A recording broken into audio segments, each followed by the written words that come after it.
welcome to this week's edition of World Today, where we begin with the story on the Rohingya community in Bangladesh. Their story just seems to get sadder by the day. From being pushed out of Myanmar, now being pushed into an island that has never been inhabited before. We'll talk about that in detail, but we'll also be talking about the first batch of vaccinations being administered in the United Kingdom, as also an exclusive conversation with Time Magazine's Kid of the Year, Gitanjali Rao. Britain has begun the first ever rollout of COVID vaccination from the 8th of December. This is the first the world over. The vaccination has been planned in a focused manner to ensure that the ones highest at risk of dying due to COVID are the ones covered first. That is, those above the age of 80, as also health and home care workers. Canada and Israel are the next to start Pfizer COVID vaccinations before the year ends.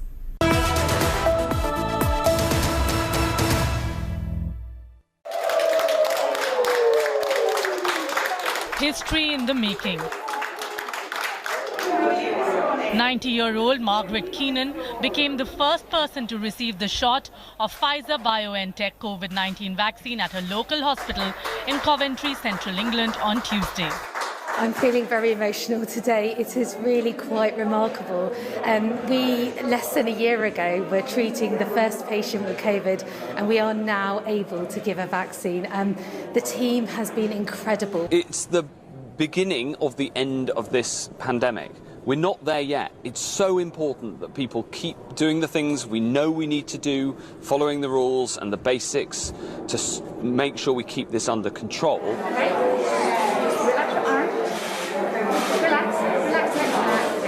The second person to receive the vaccine was William Shakespeare, an 81-year-old namesake of the bard from his home county of Warwickshire. Groundbreaking, I think. It could make a difference to our lives from now on, couldn't it? The start of changing our lives and our lifestyle. Just want the shot. Dr. Hari Shukla and Ranjan Shukla are probably the first British Indians to get the vaccine. Dr. Shukla, born in Kenya, is the son of an immigrant from India. He has been active as a race relations campaigner. To participate, in this kind of activity, as a citizen of this country, I feel happy that I've been able to play my part, along with many thousands of friends, who worked, in this area to produce such wonderful vaccine. So I feel happy in that way that I've been able to contribute a little, towards this particular exercise. While the vaccine is underway, many in Britain are still skeptical. Moreover, Britain's medicine regulator has issued a new advisory that people with a history of significant allergic reactions do not get Pfizer-BioNTech's COVID-19 vaccine after few people reported adverse effects on the first day of rollout. Canada's health regulator has approved Pfizer's COVID-19 vaccine. It hopes to start giving the shots next week. When we do an authorization, it means that we've looked at it and the benefits outweigh the potential risks. But it is still a drug, it's still a vaccine, and there are potential risks even if they're rare. So that's why it's important that we continue to monitor it. So I would say to Canadians, we've authorized it. If it is their turn to get the vaccine, they absolutely should feel comfortable getting that. Israel's Prime Minister Benjamin Netanyahu welcomed the first shipment of doses of the Pfizer vaccine. אני רוצה שאזרחי ישראל יתחסנו, וכדי לעשות זאת, אני רוצה לשמש דוגמה להם, ואני מתכוון להיות הראשון שמתחסן בחיסון הזה במדינת ישראל. אני בטוח שרבים מכם תעשו גם כן. אנחנו רואים את הסוף בקצה המגפה. Israel will begin vaccinating the public against the coronavirus on 27 December, making it one of the first countries in the world to inoculate its citizens. Pakistan seems to remain in a continued state of flux. On the one hand, Imran Khan government has been trying to stop opposition rallies, citing COVID threats, security threats. On the other hand, it's the same government that has requested the United Nations Security Council to clear maintenance allowance for designated terrorist Zakir Rahman Lakhvi. While that has been cleared, Pakistan is in a state of flux and political turmoil continues even as the year draws to an end.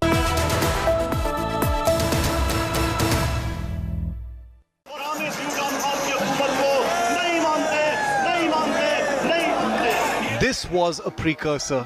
The real show is on the 14th of December in Lahore, when the might of the opposition alliance will take on Imran Khan. Hundreds of thousands are expected to converge in Lahore, Pakistan's political nerve centre. The rising star of the political firmament, Maryam Nawaz, has challenged the current dispensation to try and stop them if they can. Pakistan की आवाम इमरान खान का lockdown करने वाली है।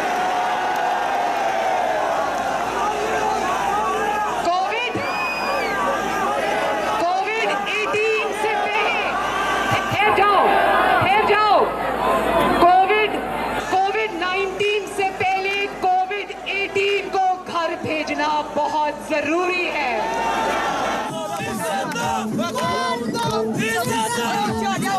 A frantic establishment has tried to reach out to some of the leaders of the opposition, while Imran Khan has threatened to shut down the rallies in the wake of COVID violations that were observed in the last few. His argument? Number of coronavirus cases were increasing in cities where opposition-held rallies were taking place. हमने फैसला किया है कि हम बिल्कुल इनको इजाज़त नहीं देंगे। जो भी वहाँ साउंड सिस्टम लगाएगा, जो कुर्सियाँ लगाएगा, सबके ऊपर FIR काटेंगे। लेकिन हम इनको रोकेंगे नहीं वहाँ जाने से।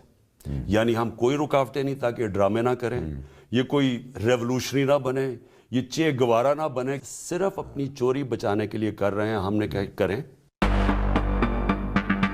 This time, Imran Khan faces the embarrassment of a no-confidence motion that will play itself out not in the National Assembly as he said it should, but out on the streets, where the opposition has threatened to resign en masse. This could impact the upcoming Senate elections, which were crucial for the Imran Khan government to wrest further control of the administration. Another act of desperation, Pakistan's establishment has flooded the Minar-e-Pakistan lawns where the PDM rally is set to take place. The Punjab government is yet to give clearance for the event.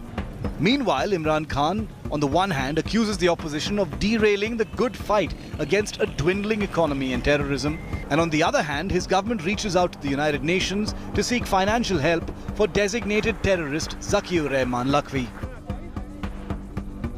The United Nations Security Council 1267 Sanctions Committee has allowed the payment of 1.5 lakh Pakistani rupees a month to the 2611 Mumbai mastermind at the behest of the Pakistan government. Approval for basic expense was given by the Security Council in New York for Lashkar-e-Taiba's leader Zakiur Rahman Lakhvi and Mahmood Sultan Bashiruddin, a Pakistani nuclear engineer who founded and served as director of the UN-listed entity Umma Tamir-e-Nau. He was conferred the Sitara-e-Imtiaz, the third highest civilian honour in Pakistan, by the government of former Prime Minister Nawaz Sharif. According to the rules of the United Nations Security Council, such requests are allowed unless all the 15 members object to it. Since Lakhvi's bank accounts are frozen, basic expenses were cleared, albeit, according to Pakistan's standard of living, 1.5 lakh rupees monthly expense would be on the higher side. The world watched as Bangladesh moved more than 1,000 Rohingya refugees from Cox's Bazar camp to an island on the Bay of Bengal. As they were moved and have been trying to settle down, those still remaining at the camp doubt their future in the new settlement.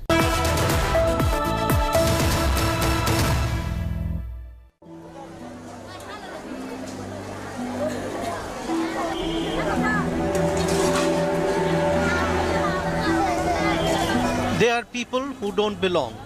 They are citizens of neither Myanmar nor Bangladesh. Their only identity is that they are Rohingya.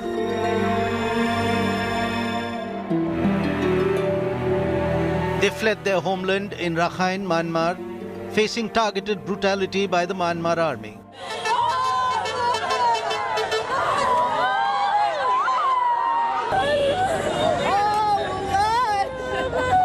After 3 years in a makeshift camp in Cox's Bazar, Bangladesh, hundreds of Rohingya boarded vessels for a new destination, an island on the Bay of Bengal, Bhashanchar. which literally means floating island.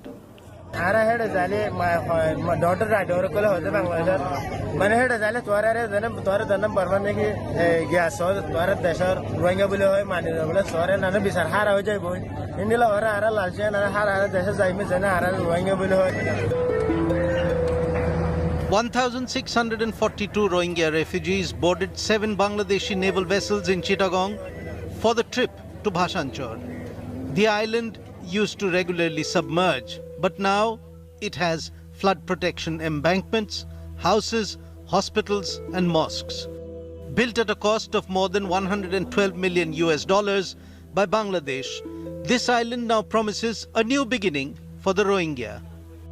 আমরা যে কাজটা করেছি ওদেরকে ওরা involve হয়েছে গত 7 দিন যাবত এখানে ট্রিপোলারসির সংশ্লিষ্ট কর্মকর্তারা এখানে অবস্থান করছেন এখানে সিভিল সার্জনের কর্মকর্তারা অবস্থান করছেন একই সাথে এনজিওদের মধ্যে গণস্বাস্থ্য কর্মীরা এখানে আসছেন তা আমরা ফুল প্লেজে আমরা মনে করব যে খাদ্য এবং চিকিৎসা ওদের থাকার ব্যবস্থা এবং ভবিষ্যতে লাইভলিহুডের সাথে সংশ্লিষ্টতা যে কোনো মন্ত্রণালয়ের মাধ্যমে করা সম্ভব Located 34 kilometers from the mainland, the island surfaced 20 years ago and was never inhabited.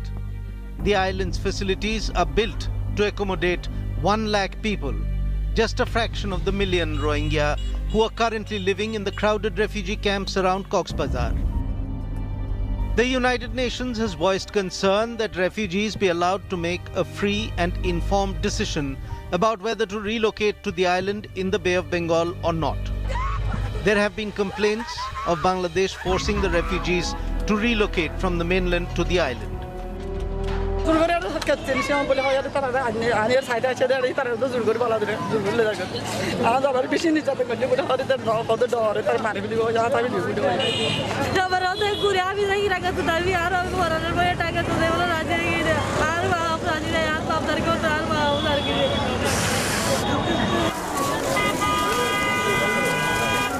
Bangladesh has been repeatedly appealing to the international community to find a solution to the Rohingya issue. Having to cater to more than 1 million Rohingya has stretched the country's limited resources to the breaking point. But while Bangladesh has vehemently denied charges of having used force to make the Rohingya relocate, they did not specify how or on what basis the 1,642 refugees in the first lot had been selected for relocation. Every time there have been problems between China and India, the former has used the Brahmaputra dam card to arm twist the latter. But it seems like this time around, Beijing is determined to build that dam on the Brahmaputra, which could impact ties between the two countries. Reports of China's plans to build dams on river Brahmaputra in Tibet has triggered considerable alarm in India and Bangladesh.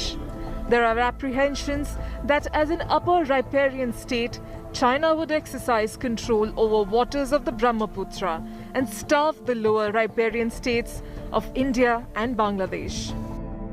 China has long planned the diversion of the Brahmaputra northwards to irrigate the Qinghai and Xinjiang provinces. To a point it is understandable because both these provinces have very fertile land and they are water starved.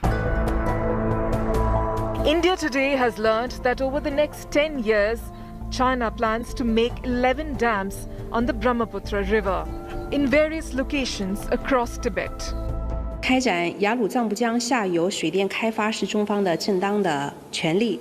中方对于跨境河流开发利用一贯秉持负责任的态度，实行开发与保护并举的政策。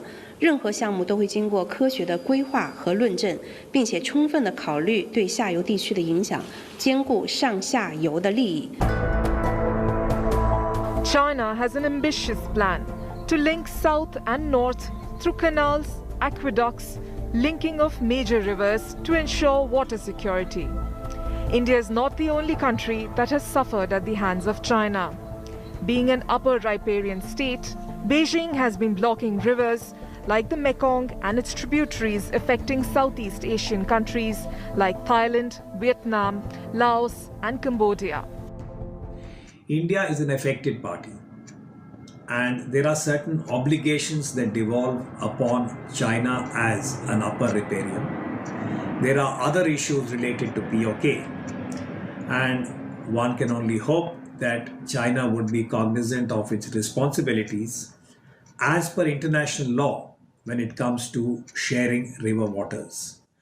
Past experience has not been very, shall we say, reassuring, but given the kind of standoff that is now in place in Ladakh over the disputed LAC, we have to see how China is likely to use river waters as a leverage in its relationship with India. While environmental costs of building dams are huge, with fears of greater devastation during floods and earthquake, for India, the concern is regarding information sharing. International obligation mandates that China must keep India in the loop on construction of dams and the flow of water. But China has been blocking off communication about water flow levels.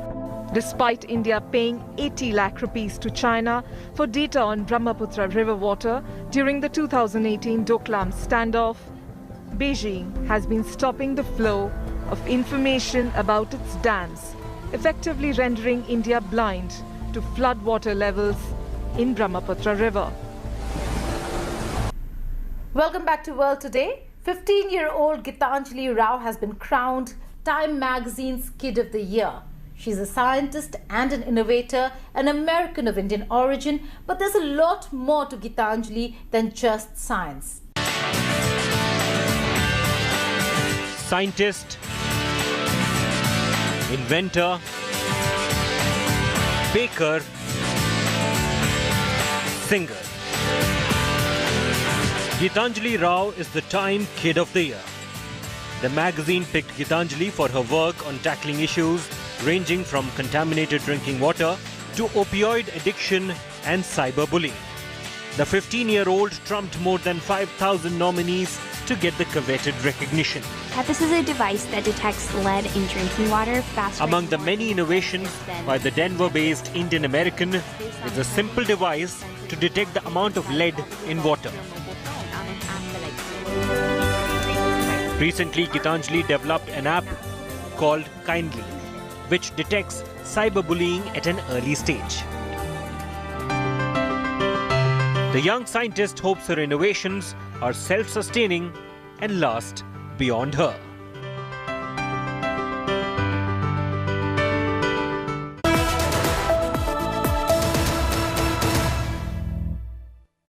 Joining me is Gitanjali Rao, scientist, inventor, 15-year-old to be the first ever on the cover of Time magazine. Many thanks for joining us, Gitanjali. Not the first time that you're giving an interview, certainly not the first time that you've seen an achievement come your way. At 15, you're a scientist, you're an inventor, you're certainly a dancer, fencer, singer, and baker as well. Let me begin with the Time magazine cover. How are you feeling? What did you feel when you first got to know that you're going to be on the cover of the Time magazine? Yeah, I was so beyond excited, but also humbled and honored to be in this cover of Time magazine among so many fantastic people, as well as among the finalists for Kid of the Year, many of which are my friends who are also doing amazing things to tackle world problems. Gitanjali, there are a lot of things that you've done because of which you are where you are. If you could tell us, a lot of kids watching the show, a lot of people who are watching the show really want to know what is it that you've been working on and what the things that bring you where you are today. In terms of your innovations, not 1, 2, but 6 major innovations. Could you just briefly tell us exactly what those innovations are? Yeah, so a lot of my innovations have ranged from just an idea format to fully functioning prototypes. I'll tell you 3 of my biggest ones that have garnered the most recognition. First is Tethys, which helps to detect lead in drinking water faster and more inexpensive than the current tools out there today. Secondly is a device called Epione, which helps to diagnose prescription opioid addiction using the latest developments in protein detection. And lastly is my service Kindly, which is able to detect and prevent cyberbullying at an early stage. And it uses the developments in artificial intelligence and machine learning. You're absolutely getting there. For someone who's just a 15-year-old, a scientist, a lot of people write about how Gitanjali Rao does not look a scientist, does not look a 15-year-old, but who says who should look like a 15-year-old and who should act like a scientist? You certainly are changing the way 15-year-olds should be defined, or scientists should be defined for that matter. Your future plans, Gitanjali? So I'm not exactly sure what's in store for the future. I know that these innovation workshops that I'm running, I do want that to be self-sustaining beyond me. And I know that whatever I will be doing in the future, I will be making a positive change and impact. I've been really interested in product design lately, as well as a combination of biotechnology. So maybe I'll go into that, but I honestly change my mind every single day. Good. You're just 15. You should be changing your mind every single day. Before I go, there has to be some color. Let's talk about Indian cinema. Do you follow it? Do you watch it? Any favorite heroes? Tamil, Telugu, Hindi, you name it. I do. There's it's hard for me to follow when they're talking so fast. But subtitles are always a thing, so that makes me really happy. I did recently meet Shah Rukh Khan, who was the most selfless and exciting person that I've ever talked to. And I did a TED Talk for one of the TV shows that he hosted, TED Talk Naiba. And it was such an amazing opportunity. And yeah, I will definitely continue to follow his work. Let's now take you through other news from across the world in World at a Glance. Talks on a post-Brexit trade agreement between the European Union and UK is headed for a no-free trade deal. The UK and the EU have given themselves a deadline of 13th December to unlock their gridlocked trade talks. But after a meeting with the EU Commission President, Ursula von der Leyen, ended without a breakthrough, both sides believe that there is a strong possibility of a solution that is much more like an Australian relationship with the EU rather than a Canadian relationship with the EU. Australia does not have a free trade deal with the EU, while Canada does. Brexit will come in full effect on 31st December. Hong Kong pro-democracy activist and media tycoon Jimmy Lai has been charged under the city's national security law with the possibility of facing a maximum punishment of life imprisonment. He was denied bail earlier this month. 73-year-old Lai was charged on suspicion of colluding with foreign forces and endangering national security. Amid a widening crackdown on dissent, Lai, who founded the Apple Daily tabloid, was arrested under the national security law in August.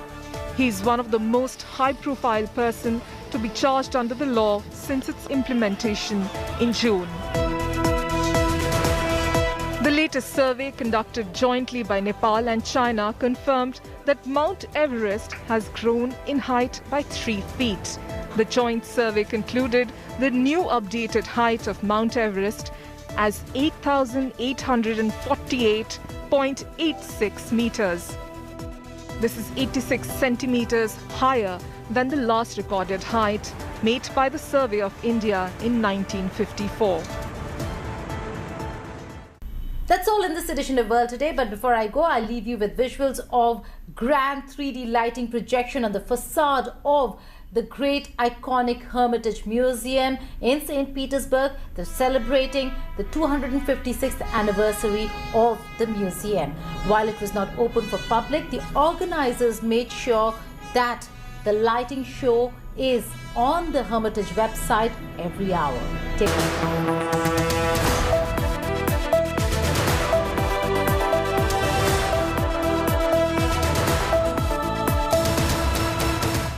Hello everyone, this is Rahul Kamal here. Hope you enjoyed this video. For the latest news and analysis, like and subscribe the India Today YouTube channel and don't forget to press the bell icon to stay updated.